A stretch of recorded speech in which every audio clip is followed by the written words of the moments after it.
This is the branded deck that me and my friend Owen worked on. We both did really good at the UK Open. I picked up a 9th place finish again, and we both won our feature matches. I got 2nd place at a regional with the deck, and Owen and I both did good at YCS London last weekend with what ended up being our final build. At the end of the video, I'll show an evolution of the decks as well, because I personally went through 49 different builds, intentionally avoiding ending on build number 50, because as James told me, the Roman numeral for 50 is L. I only missed out on topping London due to a weird misplay in Game 3, because I forgot that people think that Contact C is a good card. Enjoy the video, please make sure that you follow Owen on his social media, because without him this deck would not have been possible. So with no further ado, enjoy! So we have the 3 Alba, 2 Albaz. The 3rd only really comes up when you open 1 and then get imperms on Lubellion. There definitely is more of a case to playing 3 though if we weren't playing hand traps, but because we're playing a fairly heavy hand trap build, a lot of the time we aren't going to get to banish 1 from the top of your deck anyway, with Diabolus, or with resolving multiple runic spells. Then we have the 1 Cartesia. 2 isn't needed because we play 3 Fusion Deployment, and opening Deployment is better than opening Cartesia. Then we have the Tragedy and Adlib. These cards aren't always the best to draw, depending on your hand, but they are cards that you definitely have to play. Tragedy gives you a lot of value by doing Branded Fusion, sending Tragedy and Albaz for Lubellion, and Adlib gives you a lot of value by being able to beat evenly matched, because they could evenly, you chain Branded in red to add back the Adlib, make Stepelia, and then Adlib bring back Mirror Jade, and then even after evenly resolves, you still have 2 pieces of interruption. We have Mercuria. Since we aren't playing a lure, we don't really want to be playing 2 of this, because it isn't always the best card to draw. We want to be minimizing on the awkward cards to draw in this deck, to make the deck as consistent as possible. 1 Albion, we can't play multiple in this build because we're playing Prosperity, and playing too many Albion would then cause a confliction with Prosperity. Then Lubellion you need for Branded Fusion lines, along with the 1 Saronir, which you can then search if you draw the Lubellion, and there's also lines where you dump Saronir off of Grand Goo or Branded Fusion to send Retribution, or to send Opening. For example, if you've already used Albion or Saronir to dump the Retribution, you can then use the other one to dump Fusion, and then that's another way to get into Branded Fusion. And then we have 1 Magnamut and 2 Ash. So this was a bit of a last minute change, where we were going to main deck 3 Ash, and then side deck for Magnamut. But Ash isn't actually that high impact outside of the mirror match, and Magnamut, although not being able to do that much against Kashtira or against some other decks, can sometimes double up as an engine piece, whereas Ash you don't really get that added value, but Magnamut can search for Albion or Lubellion, so it gets the ball rolling. It's also pretty good because a lot of Sprite players are playing the Live Twin engine, so you can hit whichever one they're trying to summon back, and then they can't really do the Live Twin combo. 3 Imperm. The card isn't particularly too high impact, but it's a very nice card to have in game 1. A lot of the time against Kashtira, if they aren't going for a zone lock play, you don't even use this, and you then hold it for your turn to hit via Rise Up. One of the best cards in our deck is Cypherame Gamma. So this card is amazing, because not only is it one of the strongest hand traps to use when they're trying to make a board, but you can also use it to cover the deck's biggest weakness, which is Ash Blossom.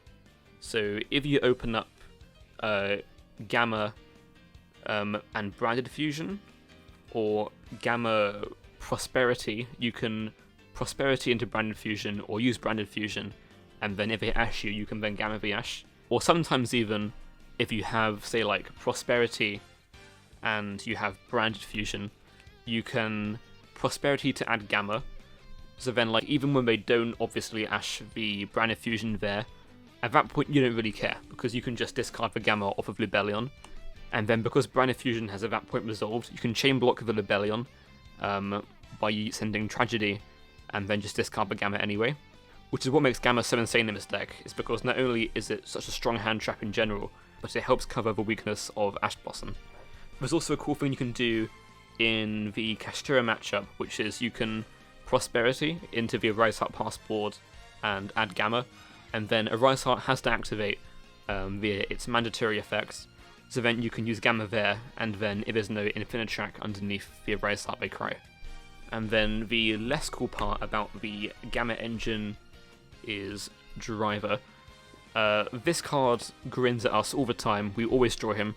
Although that being said, I would have actually maybe topped London if I didn't discard Driver, because I went game 3, round 12, I go opening, pitch Driver, summon Aluba, and I completely forgot that people think that Contact C is good, and he Contact C's me, and I lose. Whereas if I kept a Driver in the hand, I could have then tribute summoned over the Contact C and used Branded Fusion, and just won, because I had the cross out for his Ash. The other time that drawing Driver does actually become quite good is when you play against Plunder Patrol and they do the token play with Rivalry, so you can then tribute set a Driver and then use Branded Fusion to then try and make a play that way. So Driver isn't always the worst thing to draw, and because it's a light, you can fuse it away with Cartesia when you do happen to draw it. Same thing with Gamma too. Since Gamma won't always be live going first, for example, if you have to start with an Aluba to get into Branded Fusion that way, you then can't Gamma the Ash, but even then, you can still fuse off a Gamma with Cartesia, which is quite nice. And one of the other strong cards in our deck is Super Poly. This card is also insane. I think the only reason to not play this card in Branded is extra deck space, and since we aren't Cringe and we don't play Dragoon, we have quite a bit of extra deck space. The reason why we don't play Dragoon is because when you go for the Dragoon line, it means that you're not going for Mirror Jade, which means that you lose out on so much advantage, and then you also lose out on even more advantage when you have to discard a card with Dragoon, because you can't always afford the discard outlet in this deck. Not only that, but the extra deck space for Dragoon, I think, is just completely outclassed by being able to have the space to main deck Super Poly. Furthermore, if we were to play the Dragoon engine in this deck, it would mean having to play both the Dark Magician and the Driver, which would be two very bad bricks. So I think that you have to choose between playing Gamma and playing Dragoon, and I think that Gamma just does so much more for this deck than Dragoon does, especially with how Gamma can be used to beat Ash Blossom sometimes. Then we have free deployment. You can do this into Cartesia to play around Imperm when you go normal summon Aluba. You can do it into Albaz to pick apart boards. In general, the cards are very nice, and drawing multiples isn't too bad of an issue most of the time because you have stuff like Super Poly and Branded Opening to discard multiples. And then for the one-offs, we have Branded Lost, Branded in white. This card helps you play through Ash, which is very nice. The card is also extra nice if you have space to play Borrowload Furious Dragon, or Budget DPE as I call it, but we don't have space in this build because we're playing Super Poly. And we have Branded in red. Both red and white are good for making Guardian Chimera. And then we have Gold Sark, which you can use to banish Tragedy to get to your Aluba, or you can banish Mercuria to get into Albion or into Cartesia. I think that Foolish Burial is really bad in this deck currently, because if you already have access to Aluba and Foolish Burial, you don't really get to do much with Foolish Burial. So let's say you have like opening, or like Aluba, and then have Foolish Burial. At that point you don't really get anything from Foolish Burial, because you can only really send Tragedy with that card to add Aluba. There are like some other minor plays you can do with it in that sense, but they're all pretty bad. Whereas with Gold Sark, you can go Gold Sark, banish Mercuria, and then get to Albion for a draw if you have Aluba. Or if you have like Gold Sark opening, you can go Gold Sark Mercuria into Cartesia, and then you have Cartesia plus opening, which is full combo through Impum. And then that's the main deck, which is 42 cards. You do want to try and keep as close to 40 as possible, but you aren't really obligated to play 40, especially when you have cards which aren't that great to open, such as Driver, Adlib, and Tragedy, which can be quite awkward to draw sometimes. And I suppose also Retribution, sometimes Albaz isn't too great to draw. Sometimes Mercuria can be quite awkward to draw too. Although at the same time you don't want to go too far above 40, because then you see cards like Alibur and Branded Fusion a lot less. 42 definitely felt like the sweet spot, because it meant that we got to see the right amount of engine and tech, whereas going any higher would mean seeing engine a bit less, and going too low would mean seeing too much engine. So for example, drawing Opening plus Alibur isn't too great, and in general drawing too many of the branded cards in one hand isn't particularly what you want to see going second, and going first drawing too many engine cards can make you a bit too weak to Ash. Not all the time though, because Cartesia is one of the ways that you can definitely beat Ash, which is why I don't think you need to main deck Crossout and Call By, especially because those cards are bad going second. The idea with this main deck was to have it be as efficient at playing through Ash as possible, without having to play cards like Crossout and Call By in the main deck. On to the extra deck. We have the Grand Goo. Don't need more than one because we only play one Cartesia. And the Proskenion. For a while we were playing the Queeritis. Changing to Proskenion was a bit of a last minute thing, but I'm very glad that we did. Proskenion is very good in the mirror match, and it has some niche applications in matchups like Sprite 2. For example, against people playing the Toad combos, you can take their Toad, or against Kashtira, you can take their Rise Heart, and then you can use their Rise Heart to attach the things that they banished from you back underneath your own Rise Heart, which is pretty good. The burn damage from Proskenion is also pretty nice. Then we have 2 Albion, 2 Libellion. You need 2 because of Imperm, and also if you only play 1, it becomes a bit awkward if they banish it with Unicorn or Diabolus. Then we have 2 Mirror Jade, very standard, 1 Rimbrum. We aren't playing 2 because we aren't summoning this a lot of the time. It isn't our only play going second into Kashtira, so if they banish this, it's not the end of the world.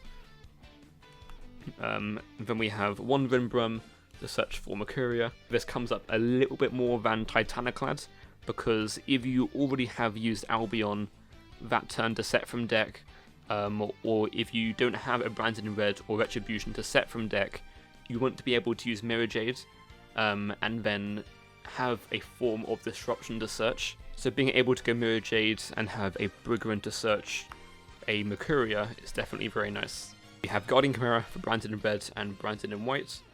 Stapelia for similar plays. When you get shifted it comes up 2, and when they hit you with evenly matched it comes up as well.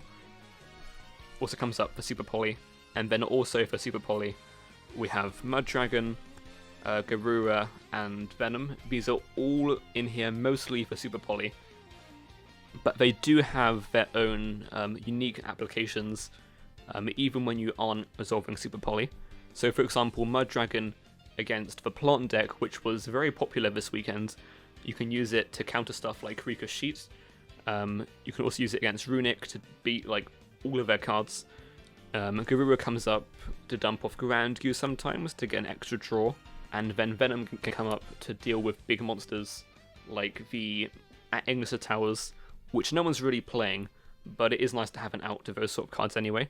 And the idea with playing both Mud Dragon and Venom is because if Kashtira looks at your extra deck and they see Mud Dragon, and you don't play Venom, or you don't play another Mud Dragon, they rip it from the extra deck, and then they know that you can't Super Poly them because you can't Super Poly away the Rise Heart and the Diabolus. Whereas if you have both, they look at your extra deck and they start panicking, because if they banish Mud Dragon, you can still Super Poly away both the Rise Heart and the Diabolus into Venom, and likewise if they banish Venom, you can still Super Poly away the Diabolus and the Rise Heart into Mud Dragon.